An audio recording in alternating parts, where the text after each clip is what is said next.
I was in a completely separate part of the house. All I could do was hear. And listening to her passion for an hour, it was driving me crazy. Welcome to Normalizing Non-Monogamy, the podcast where we interview incredible people from across the entire spectrum of non-monogamy to hear their fascinating stories. We always strive to bring guests on the show who have a healthy and positive approach to non-monogamy. However, everyone approaches this a little different, and at its core, our show is about hearing and learning from the different experiences and approaches people have. With that in mind, it's important to remember that the views and opinions expressed by our guests do not necessarily reflect those of our own. It's also important to remember that we aren't doctors or therapists and that we produce this show for entertainment purposes only. Please consult a medical professional for anything regarding your health that you might learn about on this show.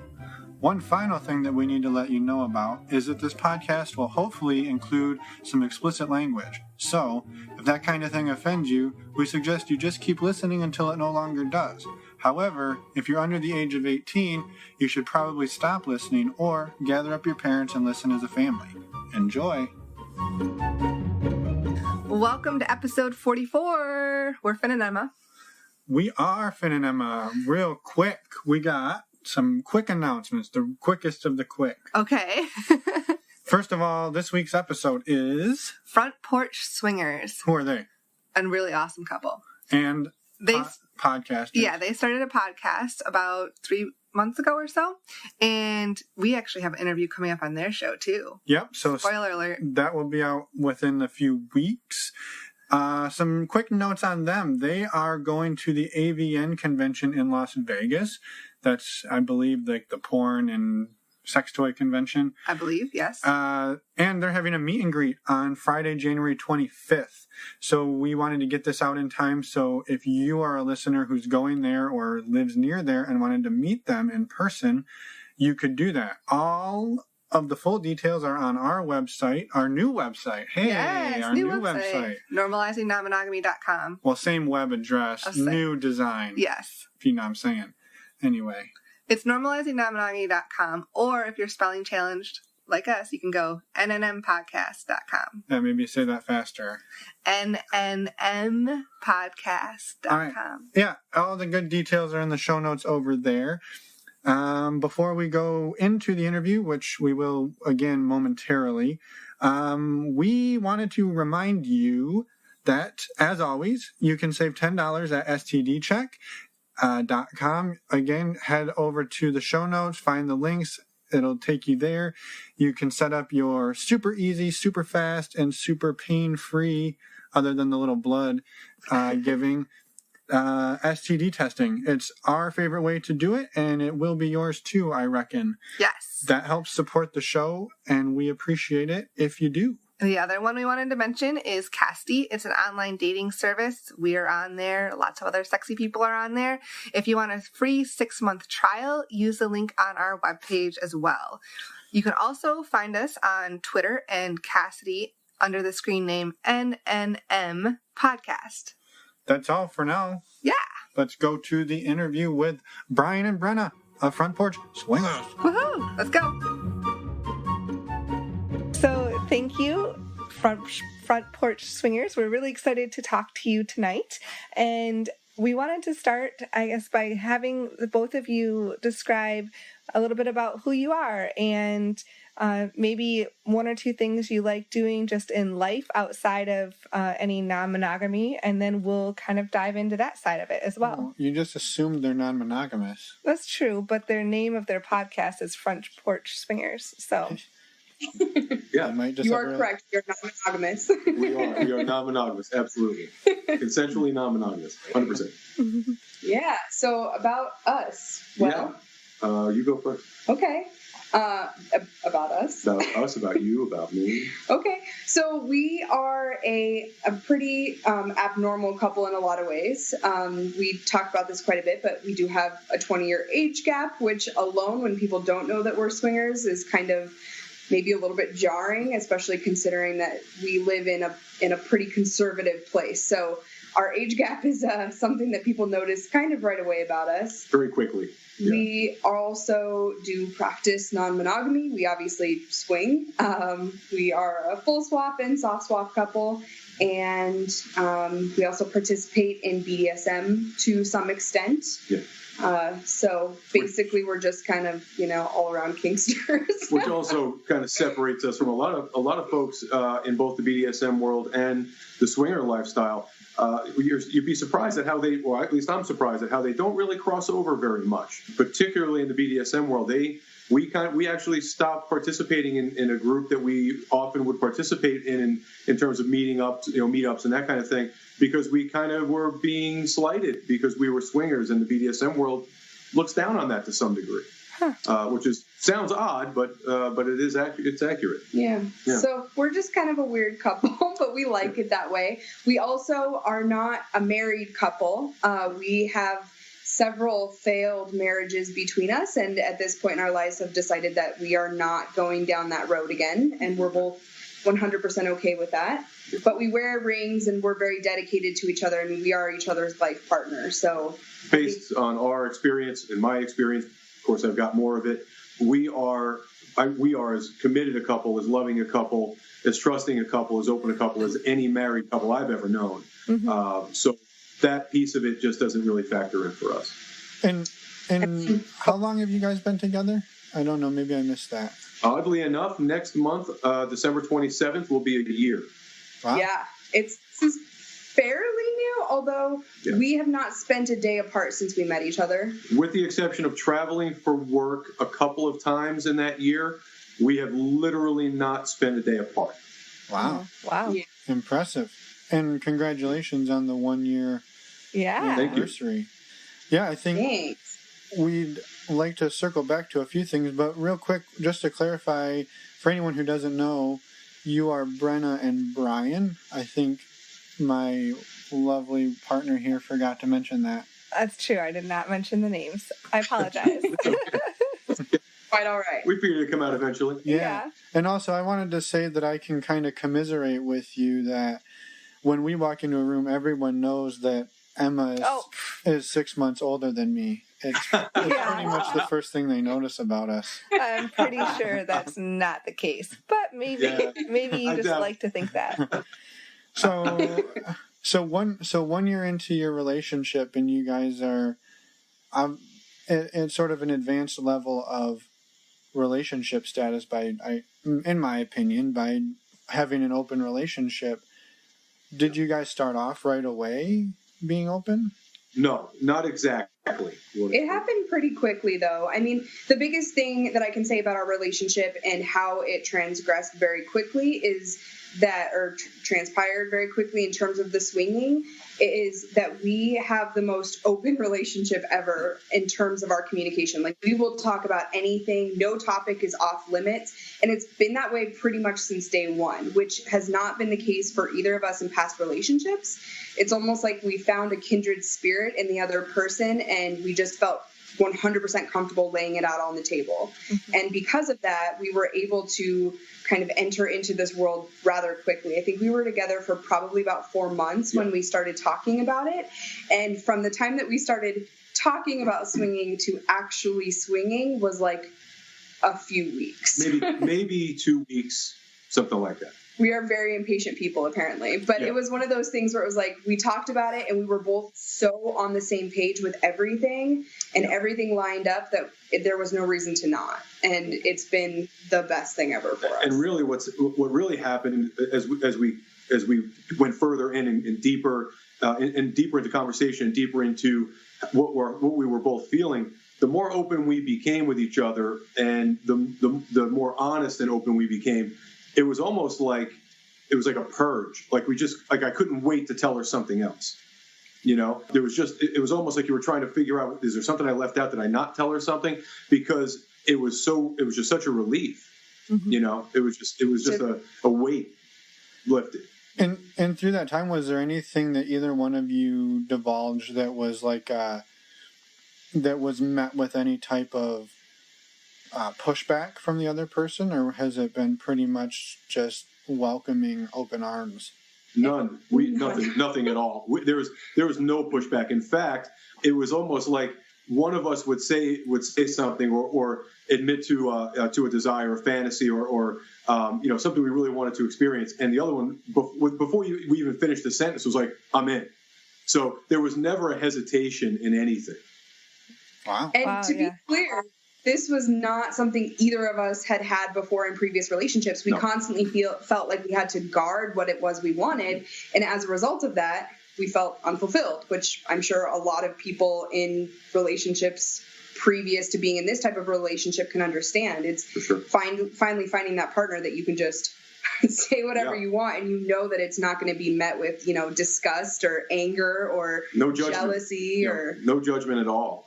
It's just, and that's, for me, that's really the greatest part of our relationship, is that I know that I can tell Brenna anything that, this is really what I'd like to see us, get involved in, or I'm really not comfortable with that. And there's just no judgment of any kind.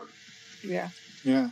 That's really comforting, I would imagine, to feel after being in relationships where you didn't have that. 100%.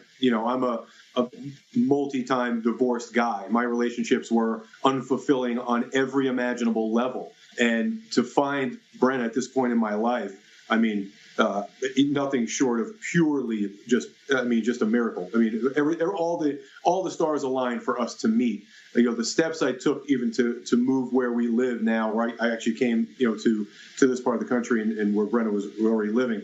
My getting here, I mean, there were so many pieces that had to be put in place for that to happen. I don't know that it could ever happen again. It's almost impossible. How did the two of you meet? Funny you ask. Well, so we met on Craigslist.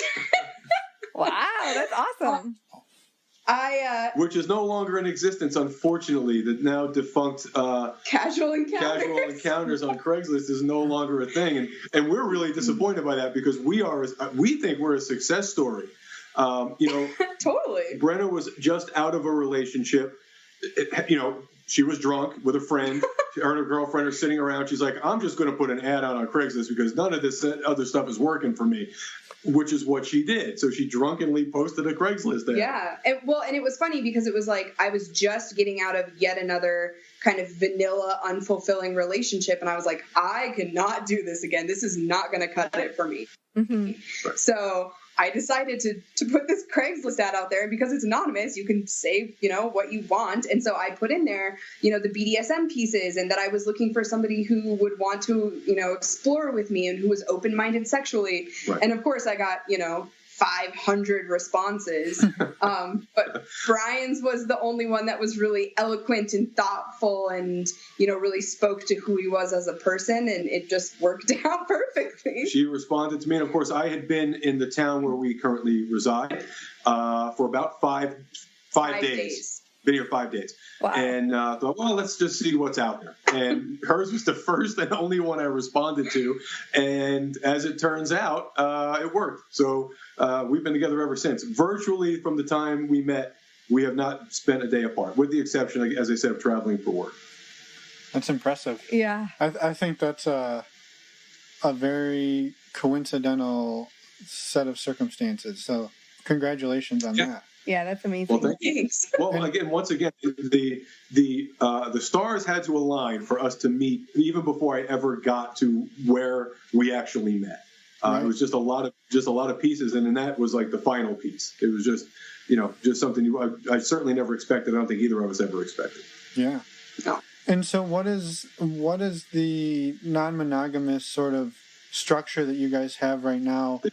What does that look like in a practical sense on a day-to-day basis or week-to-week or whatever the frequency is? Right. Yeah, it's evolved a lot. So when we started our swinging adventure, we started with single guys, actually, and that evolved into us with couples. Mm-hmm. And now we have even talked about the potential, actually probably it's going to happen, of having separate playmates. So separate rooms, someone potentially regularly for us to be with, and not necessarily date or go on dates with, but more, just see on a regular basis and kind of develop that connection and like a friendly connection that leads to sex, probably. Right. For us, we've talked about this before on our podcast. We've talked about it with lifestyle folks that we know. For us, this is for the lifestyle. For us, is really an enhancement to our relationship, to what we've already got. Our intimacy and passion is far beyond anything that I've certainly ever experienced. And together, we are just combustible. And all this does for us is it just elevates that. It just takes it to another level. It's very difficult to explain, and I can only imagine trying to explain to folks in the vanilla world that by my watching the woman I love have sex with someone else, I want her that much more. I'm that much more attracted to her on such an intense level. It's almost without words. Mm-hmm. Yeah, I have no idea what that's like. So. Yeah, I'm sure not. I'm certain you don't. But yeah, no, I think that's amazing, and it's awesome to see you guys so happy and enjoying it. Yeah, what the listeners can't see is how excited and just the energy you two have together is incredible, and that's really fun to see. Yeah, for sure. Well, thank you. We probably wear people out with it. We go out all the time. We live in a very cool place, so we're out a lot. And even when we go out, sometimes we're like, okay, we're going to go out, we're going to meet some people, we're going to flirt, we're going to have a good time. And inevitably, what ends up happening is we sit at a bar and we are just all over each other, and no one comes anywhere near us. So it's we're super close. Have you ever flipped a vanilla? Or maybe for anyone. Yeah. Okay. So you should explain that. Yeah. So I guess my point there, for anyone who's vanilla and doesn't understand that, would be go out to a normal bar, a regular bar that's not for swingers, and bring home somebody who you just met there that wasn't actually part of the lifestyle. Right. Yeah. We talked to a couple on Cassidy that does that almost exclusively, and ever since we talked to them, I'm like, we have to figure out a way to do it. And we live in a very small town. They live in an even smaller town. So we don't have designated swinger clubs in our town, nor do they. And so that's their MO. That's what they do. So they'll go out to a bar and they'll turn folks. And so we're super intrigued. We've got to meet these people. I am way too shy for that. I'd love to job shadow them. I know. For sure. Take some notes. Fly on the wall. We got to see how that works. But that's how they do it. So is this something that you guys do weekly, daily, hourly, monthly? What's the... Hourly. Well, if only we could. We're pretty active. I mean, we are, for example, this week, Brenna's already had a date this week. We've already met with someone this week. We have a party to go to Saturday. We have something else planned for the following week. We stay pretty consistent. I guess with us, it's kind of ebbs and flows. It's, we'll have 3 dates one week and we'll go maybe 2 weeks without, that kind of thing. Well, I wouldn't say picky is the right word, but we're selective. Yeah. And we live in a place where there aren't a ton of options. So sometimes we have to get a little bit creative in meeting people, which does lead to, I'm not going to say dry spells because that's a horrible way to look at it, but quieter times in our play. So it just really depends. Yeah. I mean, this week, this Saturday, we were going out of town about 2 hours away from where we live to another town to attend a swinger event. And that's the norm for us because the town we live in doesn't host them. It's a very conservative town. You just don't see it. So we go to the surrounding cities that are a drop larger than ours, and that's kind of where we get to meet some folks. Mm-hmm. Right. And oddly enough, we run into people in those towns who are from our town, who also don't like to play in our town because they don't want to be outed, you know?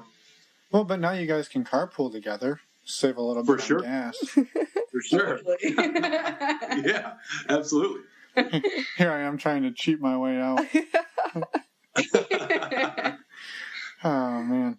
Well, yeah, so I guess we talked a little bit about the frequency and what it looks like. So you guys mentioned you've played with other couples and you've also played with single guys. I guess, how did that progression look? And was there any sort of hesitation? I know a lot of people like to start as couples and they don't really like to deviate from that. And it sounds like you guys moved pretty effortlessly out of that sort of. We did. Yeah, I mean, I think the single guy thing, finding a single guy who I was attracted to and who I would want to play with, it's at the time seemed easier for us than a couple. So that's kind of why that started there. Plus, Brian was super into it and loved the idea of it. But I mean, as soon as that happened, the first time after I was with a single guy and Brian watched, that's when it was like, okay, we need to do this. We need to find a couple. This is definitely right for us. And then we kind of had to start our research. And of course, you come to the swinger sites, Cassidy and SDC and all of these other places. And so we just got on them and, started being really friendly and social and networking with people, and things just kind of fell into place. And we were really lucky. Our first interaction ever with a couple was with the best couple ever, which we've heard horror stories of that first time. And we were so lucky in finding a really great couple that was not only, attractive and physically good for us, but also, was just incredibly thoughtful. Like they walked us through the entire process. They went really slow with us.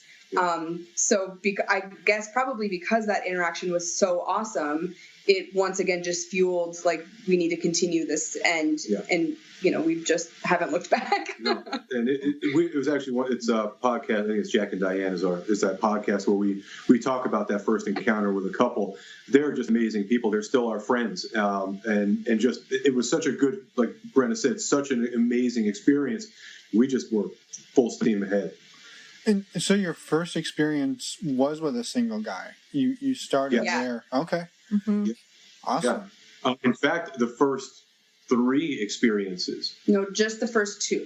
First 2? Yeah. Okay. First 2 were with single guys. Just because there was 3 guys in the room doesn't mean it was the first 3 experiences. Right. Yeah, just like exactly. Separate experiences. Yeah. They were absolutely separate, but there were no orgies to kick it off. No, we're not that adventurous. We're starting to talk about that. We actually we almost did attend one, just didn't work out. But yeah, we jumped right into the single guy thing. And for me, it was the first time that like Brenna said, that we got to experience that. She was with the single guy. I got to watch and listen from an adjacent room. When that experience was over and she and I got together physically, that the intimacy that night really lent itself to what it was that we were doing this for. Mm-hmm. It changed everything for us physically. Our sex life is, it's crazy how much sex we have anyway. But when once we've had an experience with either a single person or a couple, for days before and days after, we are insatiable with one another. And when we had that experience, it really just exploded. Yeah, it really did. And it just made sense for us. We knew that we had made the right decision. Do you mind, Brian, talking a little bit about that mentality? Because, is that something you discovered when you got with Brenna, or was that something that you had ever thought about leading up to that? Because I think that's something that I understand, because it's something that we enjoy. But I think it's hard to explain to somebody that, like, you might almost be content if that's all you guys ever did moving forward. You would probably be Absolutely. Like, I have fun with this enough. I enjoy the other stuff, but this would be enough, right? And so, absolutely. Do you mind trying to explain sort of how you discovered that, and if you if you had ever experienced anything like that leading up to this? So to answer your question, no, I'd never experienced it before. What I knew that I've always wanted was a relationship that lent itself to that kind of openness and, frankly, the trust. You guys can speak to it. There is no higher level of trust than allowing your partner to be physical with someone else and then coming back together and sharing that experience. And, and not only is it okay, but it intensifies your relationship. After that first experience, we talk about it on our podcast. That next morning, we got up, of course, we had sex, we went to work. That day, all I could think about was what had happened the night before. And what was bothering me was how close I felt, how connected I felt to Brenna. And I thought, is this right? Should I be feeling this way? Mm-hmm. And while I'm preparing myself to send her a message, she actually messaged me. And she sent me a message that said, I can't tell you how close I feel to you today. So it was obvious that it had worked both ways. So instantly I knew I had made the right decision. And once I realized how much I loved her and how intimate or how hot our intimacy was, it's like you step away, right? You guys are together, you're physical together. You get to experience that, but you don't really get to see it, right? You don't get to see, you don't get to see each other really enjoying that moment because you're in that moment. And I know for me, watching Brenna and really listening to her, it's something we've just experienced very recently. I was in a completely separate part of the house. All I could do was hear. And listening to her passion for an hour, it was driving me crazy. Mm-hmm. It's such an electric connection. And so when you have that level of trust and that level of attraction to someone, you want to share that. I do. I mean, I want someone else to experience it, and I want to be able to hear it and watch it. And then I want to relive it later because that's what we do. For days. Yeah, for days. It'll fool us for days. It's like storing up nuts for the winter. We've got plenty to work on. So if we don't have another experience for the next 5 days, we're good. So high bar to set. I know. So your first time was, and you mentioned this briefly, it was you were in a separate room, but you were watching and listening, and that was your very first experience. Yeah, my intention was to listen and not so much to watch. I wasn't actually in the room. I was outside of the room in an adjacent room separated by the open door and a wall. But it was so intense, and I was so worked up over it that I slowly started moving my chair so I could see a little bit. And I kind of got to the side, to the crack of the door, and got to see a little bit. And then the more, of course, I saw and watched and heard, it was just so intense. But I was absolutely just outside the room. And I was definitely putting on the show. For sure she was. Which was probably fun, right? I know it's been fun for me. Oh, absolutely. It's a blast. So how do you decide on your first experience to be outside the room? Because, I think that's sort of a stereotype breaking event, right? Most people would say, well, if we're going to do this, I need to be in the room. In fact, I want to be on the same bed and I need to be touching you. And but you said, hey, let me take a step back. How did you arrive at that? Yeah, I wanted to feel all those senses. I know what it's like to be next to her. I know what it's like to touch her. I know what it's like to see her. I don't know what it's like to feel those senses and hear them and not actually physically experience them. I really wanted to build it up. I wanted to really work myself up and to see if that was really what I needed. And so being in the room would have been too easy for me. I don't like to do things the easy way. I got to make it hard on myself, literally. So I want to be outside the room and really experience it. It just enhanced it. It was such an intense feeling, like to just close my eyes and listen to the woman I love, just enjoying herself sexually. And it was just incredible. So the further away I got, honestly, the hotter it got. Mm-hmm. Yeah. As we have recently just found out. No, that's awesome. I think we could relate to that. We had an experience where I was in Europe while she was here in the U.S. Well, that wasn't even anywhere close to the same building. Yeah. No, listen, I get it. We've talked about that as well. We've gotten now to the point where I am nowhere near the room. I am only within earshot. And as Brenna alluded to, we're looking. We want to find a playmate specifically for her right now, primarily a regular playmate, and that will turn into my not being there at all. I may be at work or something, and she'll have a play date during the day. That kind of thing. I mean, I can only imagine what that must have been like for you, being that far away and not being able to get to her afterwards. It'll drive me crazy. Yeah, I mean, it was a few weeks till we saw each other again. Yeah, that plus the time changes, right? So I was waking up and she was going to bed, and we were just like passing each other on text message, and it was fun. So did it help with the build-up, though? I would imagine so. It helped to fuel and I guess keep that connection and that spark while we were apart for 3 months, and so that was fun, just something fun to do and to share when we weren't together. And then we got engaged. Yeah. Wow. Right. I think we. Right. Yeah, it was right after. Yeah. You came to visit and we got engaged. So That's the Right. best way to propose, really. I suppose. Yeah. Yeah, For us absolutely. swingers, yeah. Yeah. Most folks don't get that at all. No. Awesome. Well, yeah. So what do you guys feel like you are hoping? Obviously, you're moving towards separate room kind of stuff or separate partners. What other types of things are on the horizon for you guys looking forward? Yeah, we've talked about a lot of different things. We have entertained the idea of an orgy. Mm-hmm. I'm not sure we're going to get there because part of it for us is the emotional connection, and you're not going to find that at an orgy.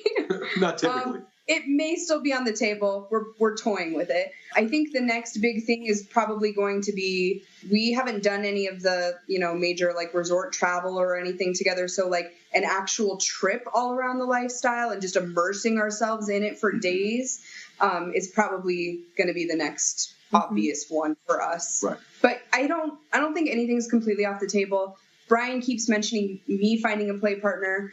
Obviously, finding a play partner for him is more difficult, but eventually I would like to see that happen as well, just so that we have somebody that we can, that we can build some trust with and that we both, feel comfortable with that person going and leaving and being with them for several hours on a regular basis. So I think that will probably be where we end up. Yeah, I think so.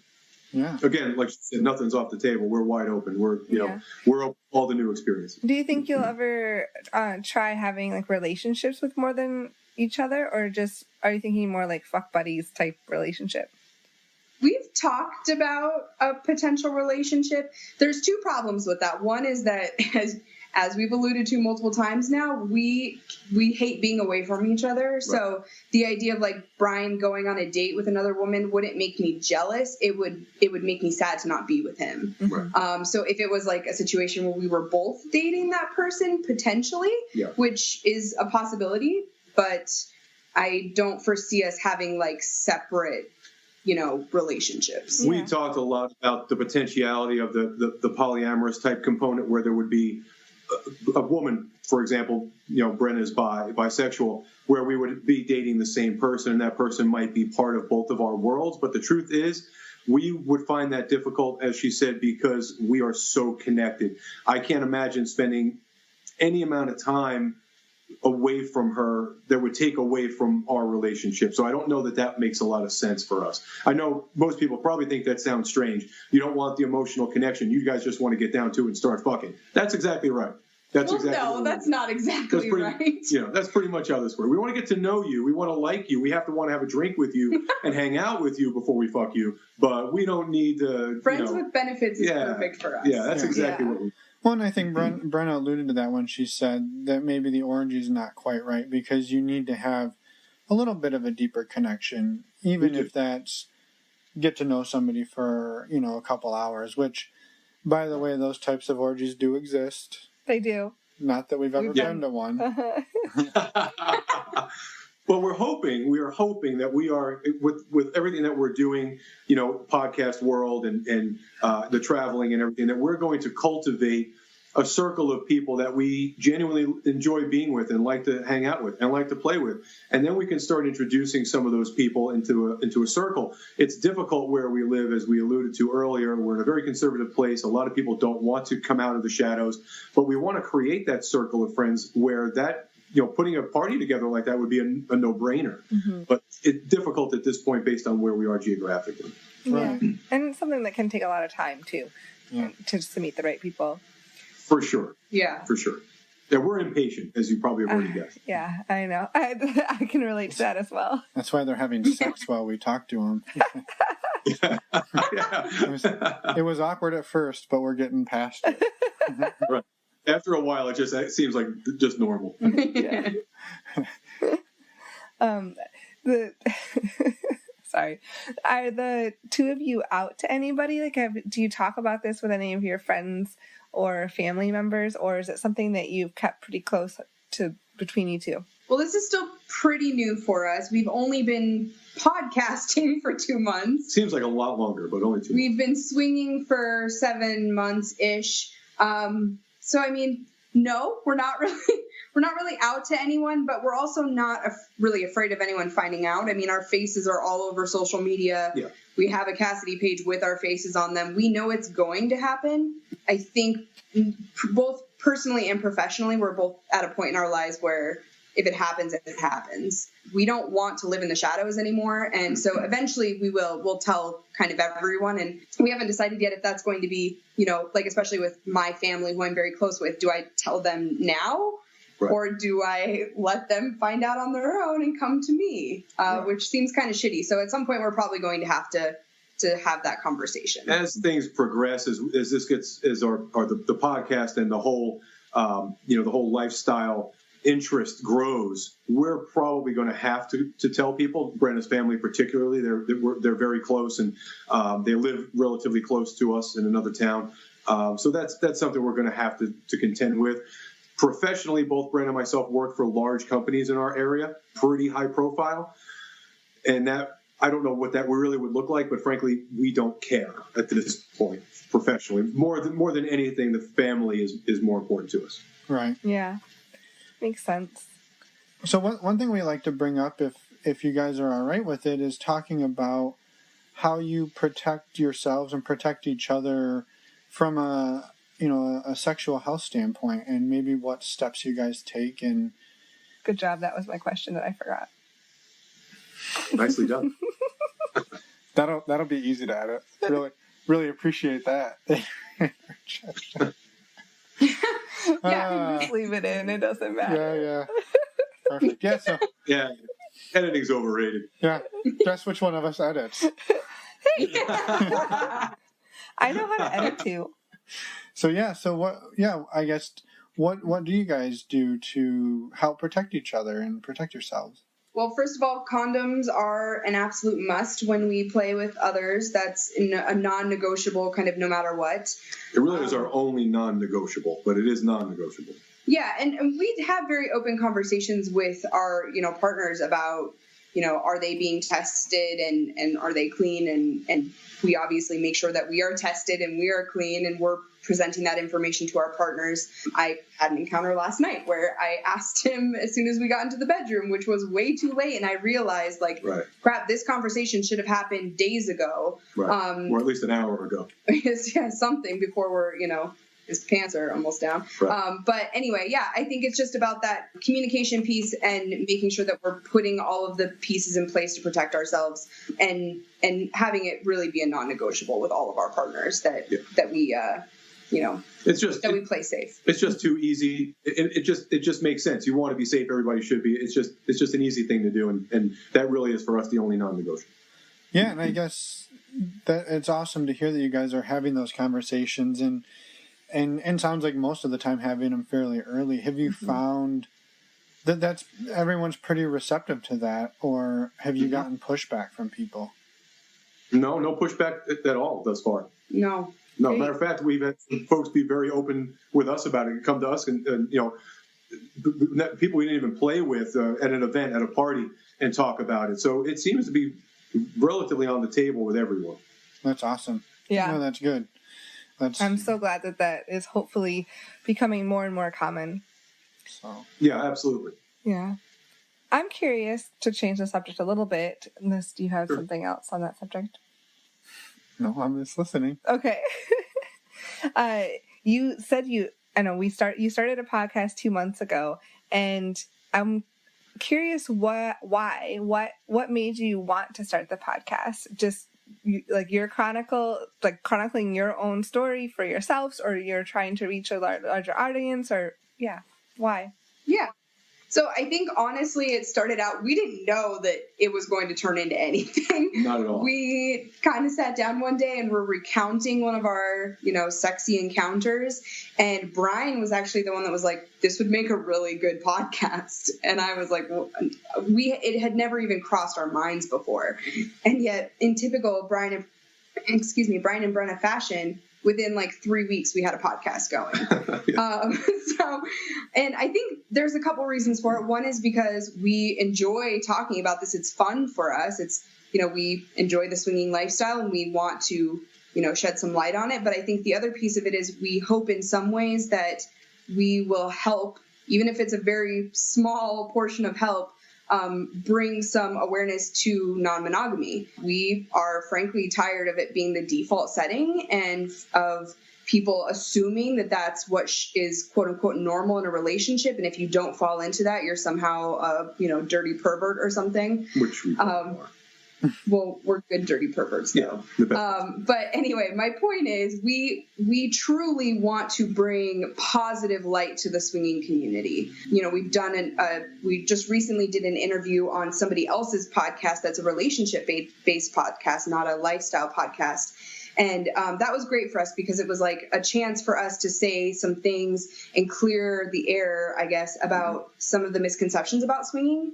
And that has been the most rewarding part of all of this for us. And it's something that we want to continue to do in other formats besides just the podcast. Yep. So we are working hard on a blog and have some other things in place to really educate about the swinging lifestyle as well, not just talk about fucking people. Which we do a lot. Oh, that's fun, yeah. Yeah, it's the fun part. Then we got to actually go and work, and you got to write something, and you got to have a podcast. But yeah, that's the good part. It's a tough job, but someone's got to do it. So we appreciate you guys sacrificing. Uh-huh. Yeah, absolutely. No, listen, we're here. We're take one for the team, no problem. So when I'm coming back to the conversations you guys had early on, were there any things that either one of you were thinking about that you wanted to share that you were scared to bring up with the other person, that even though you had been met with 99% or even 100% open arms, that you were like, well, but if this might be the one thing that's not kosher?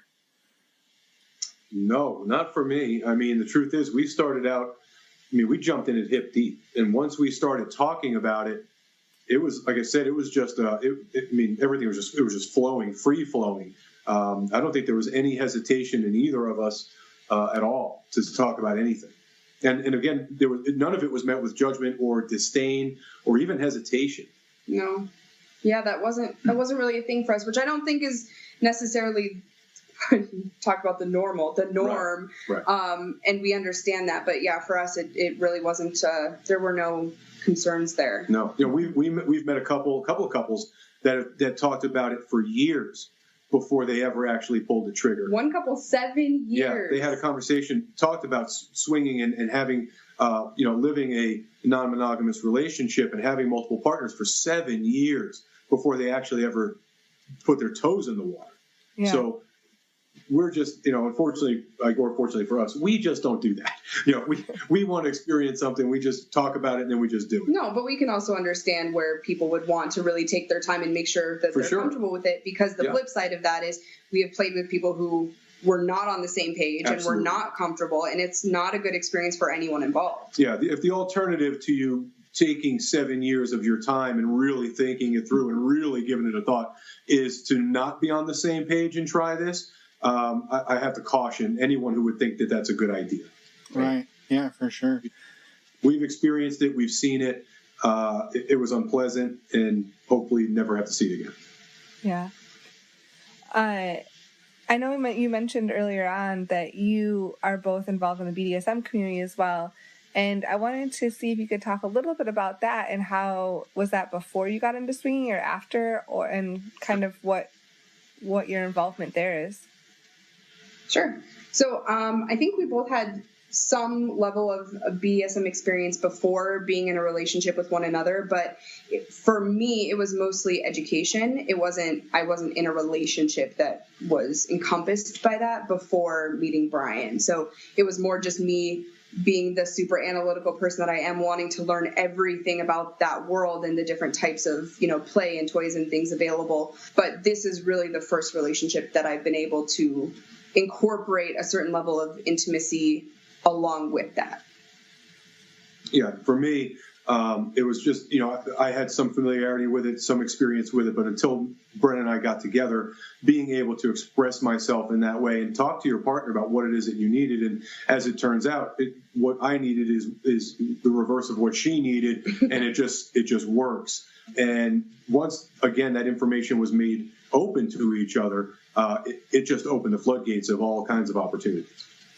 And so have you guys been able to explore those either through the swinging path, or has it been a slightly separate route to get to the BDSM exploration? We have mostly reserved that for just the two of us. It's actually similar to the swinging in that it enhances our intimacy with each other. So we've been a little bit guarded about those things and really, saved them for our personal use, so to speak. Right. But we did have an interaction with a couple recently that was also kind of BDSM adjacent, and got to experience some of that with another couple too, which was really fun. Yeah, they were definitely BDSM friendly, not to the level that necessarily we are. Brenna really enjoys impact.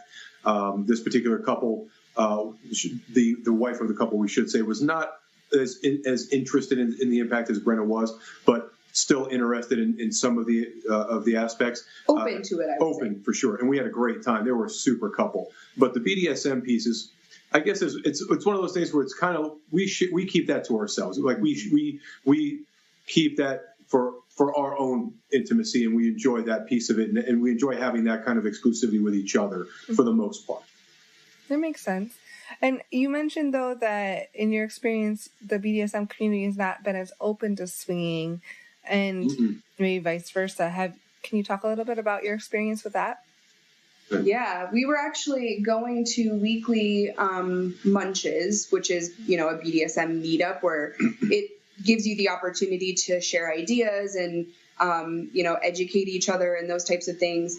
And we went to a few and they were okay. And then we went to one where everyone kind of went around in a circle and said what they consider themselves to be in the BDSM world. So, I'm a dom, I'm a sub, I'm a switch. And they get to Brian and he says that he's a swinger. And all of a sudden it was like everyone turned to look at him with their eyes giant. And from then on out, we felt this just level of judgment, like people wouldn't look us in the eye. And it was very strange to us because, here are these people who are talking about these very extreme physical things that they're into. And yet, us being into that lifestyle, the swinging lifestyle, it was almost like we were weirdos. And it was very uncomfortable for us. Yeah, but what's interesting is right after that, after I announced that to the room of 30 people, we were contacted the following day on the BDSM website where we have a profile. We have a separate profile on another site that basically caters to BDSM enthusiasts. And we got contacted by two people in the group individually and privately wanting to meet up with us, which of course we completely disregarded because they were so disingenuous they wouldn't talk to us in the meeting. And then of course we go to the following meeting the following week and they don't even look in our direction. So while they have an air of, kind of like, we don't really want the swinger folks in our group, they're very interested at some level. They just don't want their other BDSM friends to know it. Yeah. Yeah. And I know it sounds kind of harsh, but like, good on you guys for kind of sticking to your guns. Like, if they're not willing to stand up for what they actually want and what they believe in, and stick by your side, like, I don't know. I feel like, on one hand, right, maybe the right thing to do would have been to send them a message and say, hey, that's really flattering, but why didn't you guys stand up for us? And why didn't you welcome us in? But I don't know. It's a tough one, right? Yeah. Well, we just stopped going to those meetings. We're no longer part of that group for that reason. It's just not that we didn't enjoy parts of it, but it obviously isn't for us. Yeah. Yeah, and I mean, that's hard, right? That sucks that you can go to a place where people are sort of living on the fringes of what's acceptable, and if you aren't part of their fringe, you're doing it wrong, and that sucks that they can't. Yeah, I'm sorry that was your experience. Yeah. It's unfortunate. And I also want to say too, I have to imagine that that's not a something that happens in every single munch across the country or across the world, and that hopefully there are communities out there that are more accepting, and I have to imagine they exist, because and it comes back to us being in a conservative area for sure. I think if we were in a metropolitan area, it would be a very different experience. Yeah, absolutely. Yeah, this is a small community, and oddly enough, the BDSM community in our community is rather large, but clearly not fully accepting of us dirty swinger folks. So, well, if you'd shower once in a while. Yeah, I'm telling you. I mean, I try to prepare myself and look presentable, but they just weren't. Yeah, so I mean, you guys, by all counts, are annoyingly compatible. Have there been any things? Wow. Have you seen any changes, any benefits other that opening this up after the first 3 months have brought to you, or is it just we were awesome before and we're still just as awesome now? I think it's created more of a need for. We had good communication before, but our communication now, we talk about everything, and now especially with having more avenues to meet people and to connect with people, it's like we're having to really ensure that our communication is 100% on point. Right. So I think that's been a benefit, and then the obvious benefit is the sex. I mean, we, like Brian said, after we have an encounter with someone else, it's like crazy for days. So I would say that's a benefit, right? For sure. Also, the openness and the trustworthiness in this and the communicativeness in this just lends itself to our relationship being enhanced in every way. We're just closer. It just brings us closer. Not to mention the podcast, right? I mean, it's a partnership. I certainly couldn't do it without Brenna, for sure, because I don't have the technical savvy that she's got. And I built the studio we're sitting in. So in 2 months, we went from no podcast to basically renovating another bedroom in our house into a studio, which is where we're sitting right now. So, without each other, I don't think this just wouldn't work, and it wouldn't be the same, Yeah. And it really has brought us closer, no question. Yeah, no, that's amazing. Yeah, that's incredible. How about something that has been a funny blooper or something that's been amusing that's happened to you? I mean, two people having sex is awkward enough, and when you get more than that, it can be really awkward. No, they're fucking perfect. It's not going to happen. No. We've had some. You want to tell them one? No, you go. So I'll tell you about our first experience with a couple, and they're great people. They're just such sweet people. So of course, at this particular time, we are together. The four of us are in our bedroom, mine and Brenna's bedroom. So we're all on the same bed. And this is a great couple. They're also an age gap couple. So very, very, very cool. Very sexy people. I am having sex with the wife of this couple. Brenna and the husband are next to us. And we have a platform bed. So the bed sits on a platform, and the platform is about 8 inches off the floor. So the bed, is about 10 or 12 inches off the floor. And as we're having sex, she's moving further toward the edge of the bed, and her head is about to hit the platform. So while Brenna is watching us and having sex with the husband, she reaches over, grabs a pillow, and puts it under the wife's head. And that's just common courtesy. It was right? It was really just like it just lent itself to the whole scene. It was amazing that she did that. And of course everyone's very cordial, saying, "Oh, thank you so much." Meanwhile, she's next to me having sex with her husband. I'm having sex with her, and it was just a good laugh. It was great. But it could have been a blooper because her head would have bounced off that mahogany platform pretty hard. Well, then you saved her for the night. That's for sure. Absolutely. And that really was when I knew it was okay for me to be having sex with another woman. Because that was the first time Brenna had seen me have sex with another woman, and that really confirmed for me that it was okay. Yeah. Yeah, no, I think that's a good way to know. Yeah, that's a great story. Sure. And a good reason to keep a few extra pillows around. Yeah. Absolutely. We have a lot of pillows. Well, we've had a blast talking. Is there anything that we haven't touched on that you guys need to shout out into the universe that we could provide a little megaphone for? I don't know. Really, for us, it's just a matter of letting people know that those of us who are in this lifestyle are very normal people.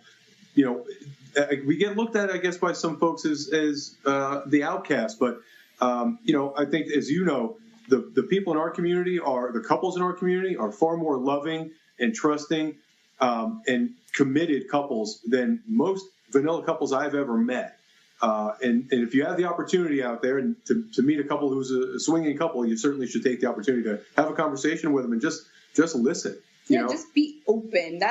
I wish everyone would just have a little bit more openness. Yeah, I think we could teach vanilla folks how to communicate a whole lot better. Mm-hmm. Absolutely.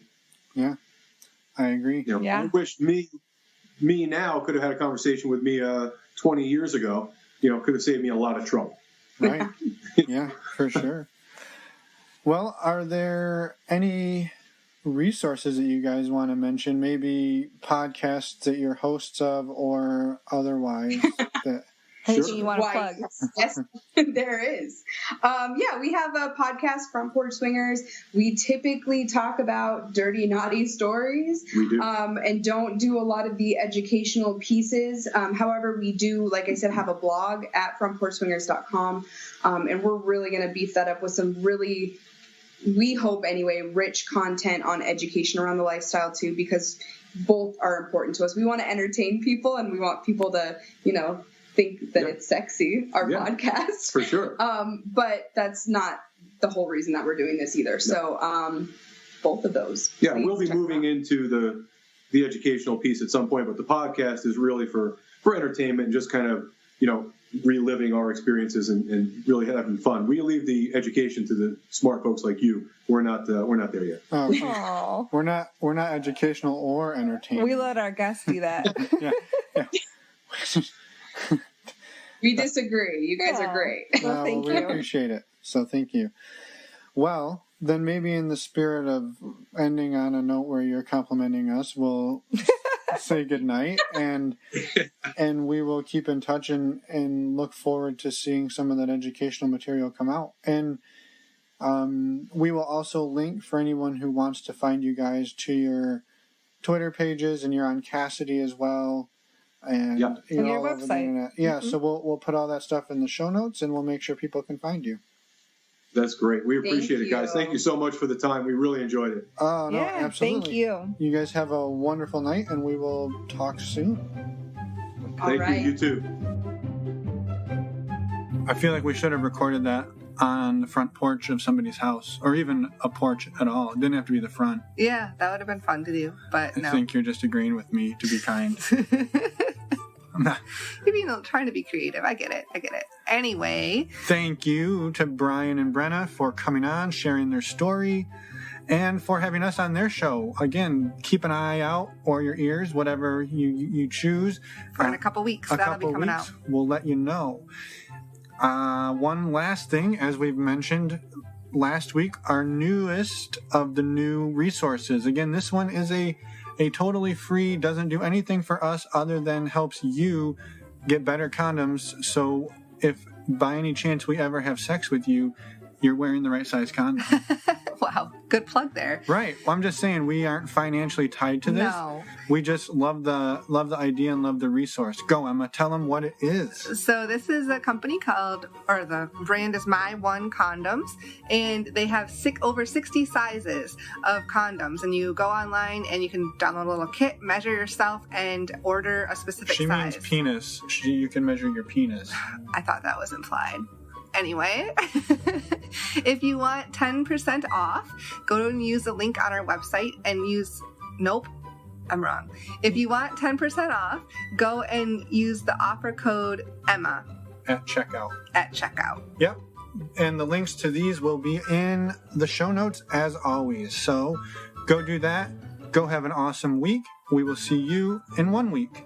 Bye, everyone. Oh, wait, who's coming up next week? Oh, Kevin Patterson, author, blogger, and speaker. All around awesome person. All around badass. So he's going to come on, drop some knowledge bombs, and we will see you in a week with Kevin. Let's do it. Bye, everyone, again.